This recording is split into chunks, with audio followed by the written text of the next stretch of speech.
For number 36, the question states what greatest common factor should be used to reduce the fraction 14 over 70 to simplest form. So if we're looking for the greatest common factor, we could list out all the factors of 14 and 70 and find the greatest one.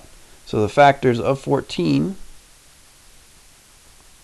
would be, oh, I'm getting there, just a second, here we go. Factors of 14 would be 1, 2, 7, and 14. That'd be it. Factors of 70 would be 1, 2, 3 wouldn't work. The sum of the digits is 7, and 3 doesn't go into 7, so 3 doesn't work. 4, no, that's not going to work either. 5 definitely would work. 6, no. 7, yes. And 8 and 9, no, but 7 times 10 is 70. 5 times 14 is 70. You could verify that if you wanted to multiply it out. 2 times 35 is the pairing that works there, and 1 times 70 is the pairing that works there. So which one is the greatest common factor? Which one of these factors is the biggest that they have in common? 14, it looks like, is the greatest common factor.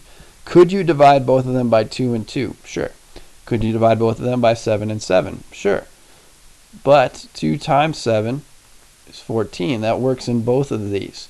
And so that would be the greatest common factor that you could use to simplify this most quickly. 14, 14. It doesn't ask us to do this, but if we were to do this and to figure out what it actually equals, divide both by 14, divide both by 14, here and here, and we would get 1 on the top. 70 divided by 14 would be 5 on the bottom. This would be our final answer in terms of what the fraction would reduce down to.